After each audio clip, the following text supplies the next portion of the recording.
Ray Boy Films rero Nsoro yagarutse arimo aravuna Nsoro ku muhanda arimo arazana ubutabera Nsoro izi baka Nsoro yaje filme ukora zihura cyane na filme ukunda kuraba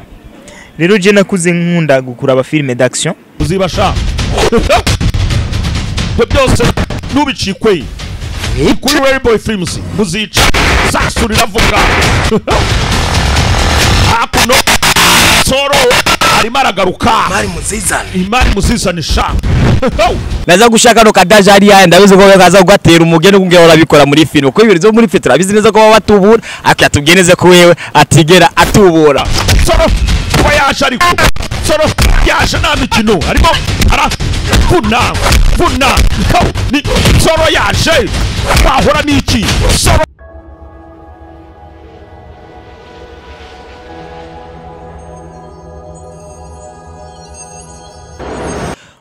bula wakoze Abuja Today TV kandi twagarutse amazina ni Dennis Stone behind the camera ni Nyama Chuma uno munsi turi kumwe ni Chamamare mu gutwika nzaki ewa na mzee unasemaje mzuri urameze neza ndashimira Imana nawe ego no kuko agenda mezi yo no bagutamira neza gute bundi kumwe nawe du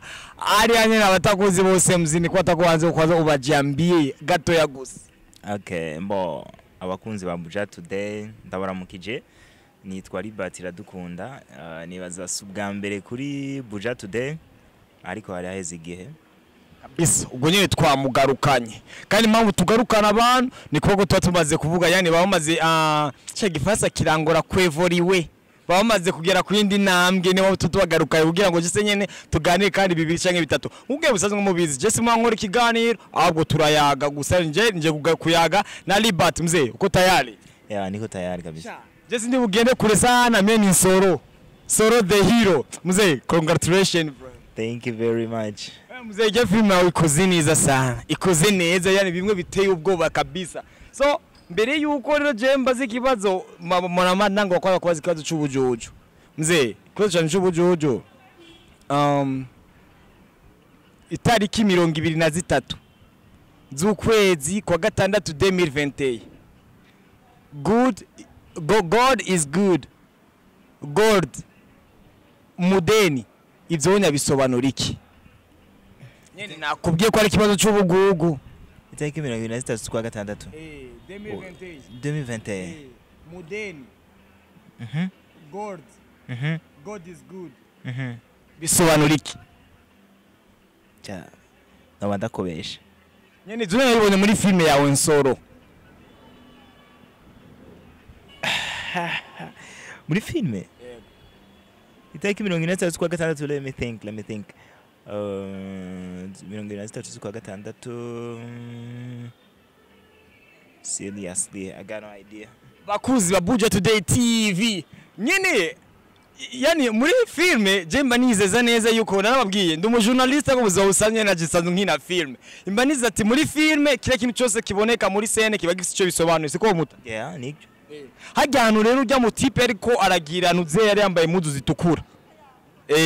yari ko aragwanira afise inuze afise lion sinakubaje ivyerekeye ijya lion kubera ko nabonye ijyaro kijya muzu yari yambaye afise no kijya ajya kuri kijya gikuta ari ibintu bicafyeko ariho God is good ariho mudeni art ariho na nizo tariki nakubwiye bisobanura ikibiriya rero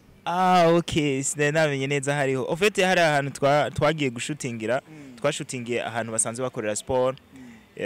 ujya mudeni niwe yacafye niwe artist yacafye bijya bi design afise hole nyabakire muri filme yacu Nsoro mudeni afise mo hole n'umutipe araho arapfa baramwica hara numwe mu batipe baraba bagiye kwiba imari hanyuma bagahura na Nsoro ntivyakunda bajya barashe ubwa mbere umwe muri bo niwe yakoze ijya design ni kuri ijya gishusho cyabonetse ajyanya muri ijya film actually twashatse kwerekana bijya bita amadojo ahantu umuntu akorera sport nyene wasanze hakorera sport n'umugenzi w'ujya muden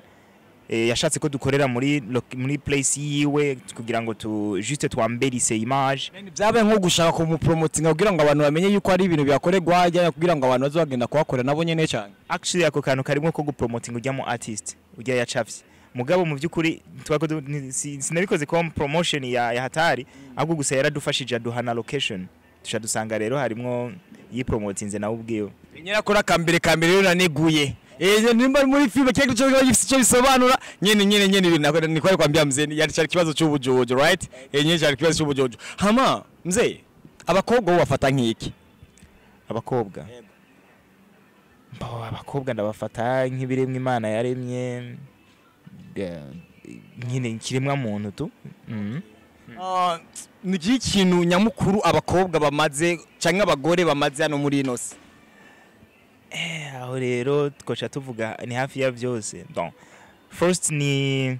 umugore je ndamufata nk'umuntu n'umuntu ari très essentiel mu buzima bw'umuntu yaba kuko je ndizera Imana ndemera Imana impamvu y'ukurema umugore kwari kubera ko umugabo atamunezero yari afise ariko ntiyarazanye umunezero gusa ahubwo yazanye ubuzima je niko ndabafata. Wow sha muzee ukishuye neza sana ndakiga nanugura nikine kiri mu bibazo by'ubujuje ndiko ndakubaza none ngashaka kwibaza ati kandi ndizera neza ni mu buzima bwa Liberty ni bushobora kuzura izina mama ritavuzwe no impossible nibyo kunda yani gyuzuzwa kuko ufise aboro ukomoka kwa papa na mama wawe yo ni histoire yabo sivye kandi kugira ngo bibe kuonya yani papa wawe yakoze urukundo akundana na mama wawe then ucuravuka none ni kubera iki muri filme Nsoro episode ya mbere yose yari nzira nabonye umukobwa unumwe yani ata na love story nigeze mbona muri rya Nsoro byipanze gute mze okay so ntabwo ndumva ko washize nk'akantu ko kwivangura ntabwo twakoze ivangura ahubwo ni episode ni season ntirahera hazozamwo ibintu by'abakobwa cyane bikomeye cyane ahubwo nuko ari yatanguye nyina kora kazi kanje mzee ko je mba nasha kuyibona kugira ngo nujyanye ko aradukurikirana avuga ati abitahure neza ati impamvu nyene ejo canke igihe nyine bazobabona kuko mba niza ati nyene love story mu ngo bibabiri mu bintu nyene biba bitwika cyane kubera ko bituma wenda nyene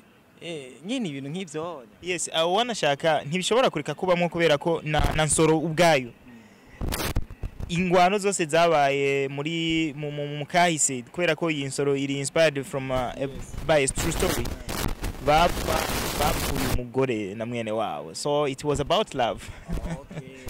Nyene ubwo nyene guys muko bazimanije ko turamusoma nyene kuko nyene maburi bro niko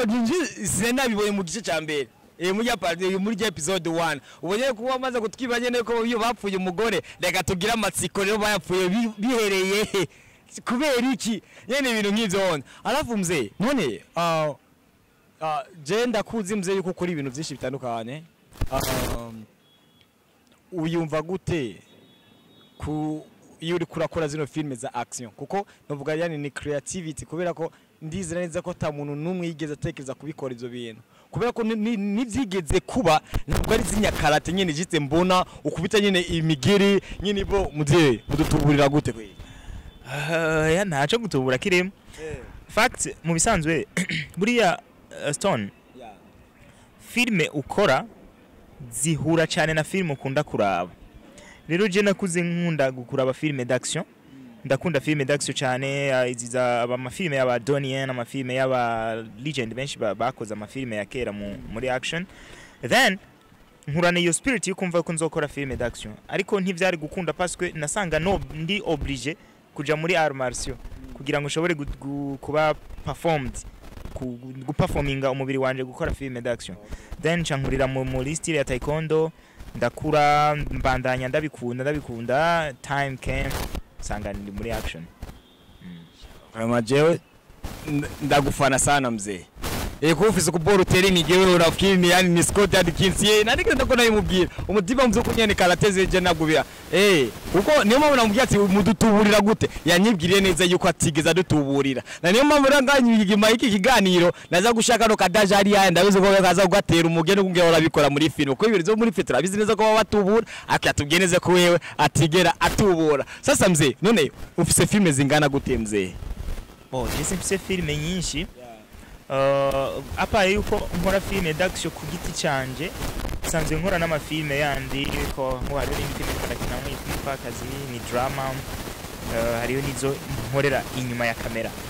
ariko izo je maze gukora ziwanje ni filme zibiri zihera long metrage yitwa umuco w'umwijima yitwa imbarutso y'umujinya iyi rero nigira gatatu iyo mugabo iratandukanye kubera ko ni season ajya ari umuntu mushasha niwe agitanga gukurikirana Buja Today TV none kugira ngo abashe kubikuzira izo filme yo zisangahe so filme ziri kuri channel yitwa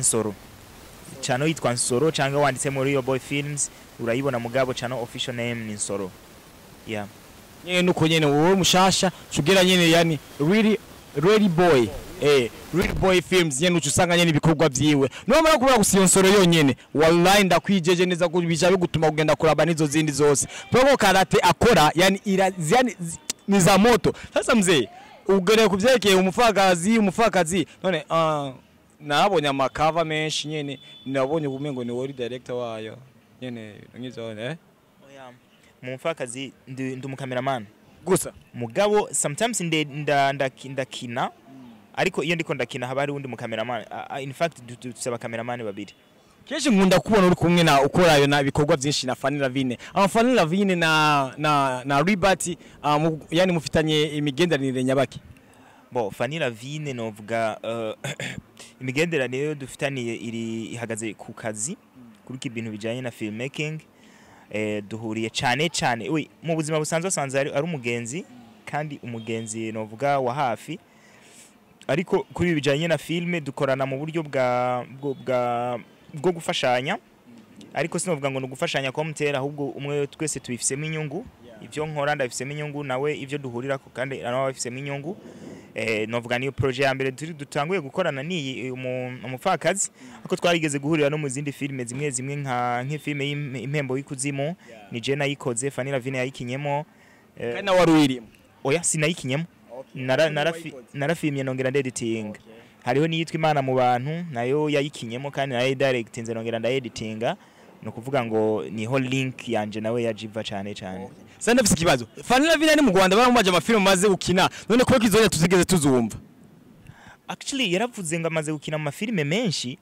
yaravuze ayiwe ariko majorite ya murayo menshi ayiwe mucamake ayiwe niyo yavuze sinibera ko byari kugora kuvuga gusa nyene impembo yo kuzimu nayo nyene jitsi ibintu nk'ivyo kuko nimba mukorana kandi mukaba abantu ba hafi nyene ubyo nyene sindabi actually ikintu no bivuga Fanny Lavine n'umukinyi wa filme novuga ngo adasanzwe kubera ko nibaza niba ngaha mu Burundi ariko harakogwa filme nka 50 Fanny Lavine arashobora kubaza muri filme nka 200 azigarukamo nukuvuga ngo rero yakinye mu filme menshi jeje sindiko ndabitahura neza muto kubera ko nimba ari uri director kandi mukorana ibintu byinshi akaba atigiza kuvuga ari ya anya kandi ndiko ndanabibona nyuma yo kuba ari mu Rwanda umufakazi rikura nakurikiranwa sana jemba numva kubera kino natari kugushiramwe basavuga ati nyene Liberty niwe mu director wanje dukorana kandi si kuba wari mu director gusa afise n'ibindi bintu asazwa n'umu acteur asazwa nakina amafilme asoma filme nawe nyene ibintu nk'ivyo kugira ngo giste okay vuga yuko ari pro yani nka promotion kubera ko media zari zirakurikiranwa sana kuruta ziwacu kandi kujya kuri abanyarwanda bamumenye uva byari guca byari kugutira nawe ugise nyene kumenyekana ugashika burindi urwego kanaka kumengo ndiko nangura kwibaza yuko bisanga kumengo agerageza ntunyumve nabari agerageza nk'ukumengo kubona ko ari kuri top mucamake ntihagira umuntu umwe washaka kuba bariko barahangana nyene jiste mu bintu nk'ivyo kandi mba nize neza ati iyo umuntu ariko adafise umuntu bahangana akaza agakora nyene n'ubunebwe ko baba ari wenyene je mba numva nk'ukumengo sisubona ko bisa nk'ukumengo bariko baraguterera namuze bo ubirabishije amaso nyene aciye hagufi wobibona uko ariko je kuko nsanzwe ndamuzi nakubwiye ntabwo gusa duhuriye ku kintu kijanye na filme gusa ku kazi ko duhuriye ku kazi byo bari ibintu bisanzwe cyane nko guhura ni nk'umuyede no mu masoni ntabwo bimeze uko dusanzwe turi n'inshuti kandi za hafi nakikubariye ndamuzi uko inshuti niki sori gato inshuti niki cyo ikintu uvuga inshuti we nigiki inshuti n'umugenzi mvuze wa hafi sinzi uko no gisobanura ariko n'umugenzi mushobora kuganira n'iby'ubuzima apare y'ico kintu cy'akazi muba musanze muhuriye. n'uwo mugenzi aba atabona yuko agomba kuko nimba tuvuze ubugenzi ni mu gihe turapashwa ko tuko sambamba hivi yani penye niko nubwo utobuhari nkabimenyesha yuko akaba uhari na wewe yose ariko ntabwo byigeze bibukonya cyane kuko Liberty je ndashaka kuba ndi umugenzi wawe ariko wowe utari umugenzi wanje nuwavusanga ari wowe uri umugenzi wa Fani atari umugenzi wa Fani ari umugenzi wawe wowe utari umugenzi wa Fani. Actually ico kintu kirabaho, ico kintu uvuze ni cy'ubwenge, urashobora gusanga uri umugenzi w'umuntu we atari umugenzi wawe. Ariko jewe icyo nashatse kuvuga ngaho nuko kuba takoze ivyo hari ibindi bintu nkorera wanashaka bifise agaciro. Sinovuga ngo nivyo ntivyari bikenewe. Mu byukuri byari bikenewe gusa ntabwo ugomba ko oblige umuntu ngo nshaka kumpa service runaka, umuntu umutima umubwiye ntishaka gukorera iki kiba arico ciza kuruta. Kubera ko hari ibindi bintu wanashaka bi providing amafaranga akunda wanashaka gusa kunyenseramo cyangwa ugasanga ya comment dire yo hari ama opportunity menshi akunda kumpa afisa agaciro. Nico gituma je sinovuga ngo kuba tavuze izina ryanje cyangwa ngavuga ibikorwa byanje ngo yoba harabaye mu kintu kukwikunda noba nirengagije ko hari nibindi bintu amaze kumfasha ntarinze kubimusaba. Nico gituma rero je nibaza ngo nta mutima mubi yabigiranye niwaza impamvu yabigize mugabo jico nizera yuko atanyanga. Okay nyene shaka kuba takwanga ariko bisanga kumengo nabwo ashakenete iterambere ryawe savye basireka tureke kubitinda ko gusa sinyuzwe yene kare keshi iyo je ari umuntu yakomaze fuje avuga ati ngo uyu mutipe ngo umuntu akunda kuvuga ukuri kandi arayishuza gushika nyene agomba kumenya ukuri kwiwe je bino bintu sizo birangiriza ngashise ngombaza kozo bikomeza byanga bikunda nyene kugira ngo nyene yani mabwi nyishu nyene kwiriye. Hama tugenda kwakira Fani Lavine mzee narakubonye sivyo nkuko nyene nabivuze ati Fani Lavine ni umuntu wa hafi sana ama none kubera iki bakorana na ba Beri banuze bose kubeka Aberi tamubonye nimba ari umugenzi wawe ugomba kubuza impamvu ki Aberi atabonetse kandi ari mu bantu mukorana ibikorwa byinshi nawe nyene. Okay bo je ico novuga je ndi umuntu ntakunda kwinjira mu buzima bw'umuntu ndakunda kuba hafi y'ivyanje kuruta kwinjira cyane mu mpamvu z'undi muntu mu gihe of course atamakuru mfise kubera kurabona hari abantu benshi biranashoboka ko umuntu ashobora nubwo akaba ari abantu benshi mzee no kwibagira Aberi nabwo ari umuntu utobona muri abo benshi. Jewe rero sino kubesha sinamenye impamvu kandi sinitaye no kuyimenya kubera ko Stone je principe zanje ukuntu nteye burya jewe ikintu wenda kubonye k'ikintu nk'ubu dufate wo utaje mu rubanza rwanje uri umugenzi je ndi positive cyane ibintu mbanza kubibona mu buryo buri positive mbanza kuvuga niko biri kose hari impamvu ziri positive zamuteye izo kutaza gushikaho nzobona yuko hariho impamvu iri negative yabimuteye rero kuri no ncuro je kuko atana kimwe nzi nibaza ko yari afise impamvu zumvikana zayimuteye. Riva yaravuze ko vyerekeye urukundo ngo twagaragaje urukundo niyo mpamvu twagiye kwakira Fani wowe urukundo ruvuga kwiki urukundo ni sije ndende ariko sinzi tudashingiye kuri byanya by'urukundo ngo biza gukunda ngo gwa juste urukundo nyene bisanzwe mu buzima busanzwe kuvuga ati kugirira umukundo kuko Riva yavuze ati ngo ni vyiza ko tugaragaza urukundo kugira ngo nyene tukugende kwakira umusista wacu nyene ivyo yabivuze muri press conference yabaye yarisi nyene urukundo mbere ko mbaza ikibazo cyane nyene cyanyuma cyo turangiza urwo rukundo Riva yavuga uruvuga kwiki mbega ivyo yavuze byari ivyo exactly ivyo Riva yavuze ne byari ivyo n'ikintu cyo gutangaza jewe mfatiye kuri principe jenzi urukundo rurakeneye ko ndakubwira ko ndagukunda aka kajambo karakenewe ariko iyo ndabishize mu bikorwa navyo bigira ingufu cyane Abel kuba atari hajya ariko hari ikindi gikorwa yakoze kinini inyuma y'uko utagaragara kwiwe kandi cerekana urukundo mu byukuri na surprise kanaka yo ko aramutegurira nyine ibintu nk'ivyo wonye kuko umuntu wamaze gukorana amafilme menshi ariko nabwigeze agenda kumwakira mugiye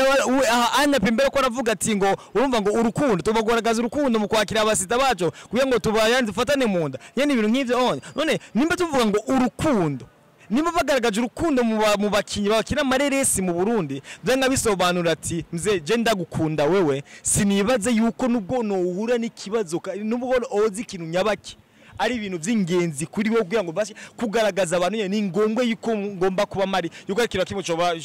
shobora kumagarika yose kari kinacho ujya muze Jefferson amakuru ko Nuzi yagiye gukora tournage ese abere ari muri tournage urumva kandi tournage urashobora kuyisimbuza kugira ngo uje tugende gukora yani kugenda kwakira umuntu nyine ubwo n'urukundo kwere. Okay, uvuze guco kubera ko sinarinzi niyo mpamvu sinarinzi n'ahantu yarari ubwo wufise amakuru undusha amakuru kuri ico kintu ariko rero jewe mbo ngerageje kuba in the middle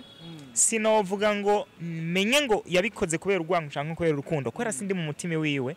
je nafatiye kuvyo nabonye kubera ko twe twaragiye hamwe turamutegurira kuvyo kumwakira kandi urabona kumwakira tuvuze gutegura kwakira umuntu haramwe n'ivy'amafaranga aberi yararimwe twari kumwe kandi ivyo twategeza gukora nawe yaranubikoze mbere nabikora neza kuba rero atagaragaye ku kibuga c'indege kuza kumwakira akaba yari muri iyo shooting ubwo ngira ngo yashize ku munzane I don't know. Yashize ku munzane nyine simbona neza Jesman ndeze vyumba navuze ati nico kibazo cyanyuma nyene cyo kubaza kuno kuntu yise nyene cyari cyo kibazo cyanyuma mzee nyene reka ndagushimire byarize sana guhura nawe urakoze cyane ashaho bawe sana kazo yari byicubaro kabisa nyene gukora nawe mzee nanje ndabishimye merci beaucoup nguko navuze ko nari busiyo kandi kubaza ako nyenda nayo babwiye nzaki Fani avuye mu Rwanda abe nawe mfise amakuru yuko agiye kuja mu Rwanda kandi bano bantu barakundana none bo bariko barahangana nyene ntimwumbaze cyari kibazo cy'ubujuje ko ndibaza murakunzwa aho muherereye hose amazina ari Dennis Tola kumuna Ribat Bende Camera ni Nyama Chowa peace.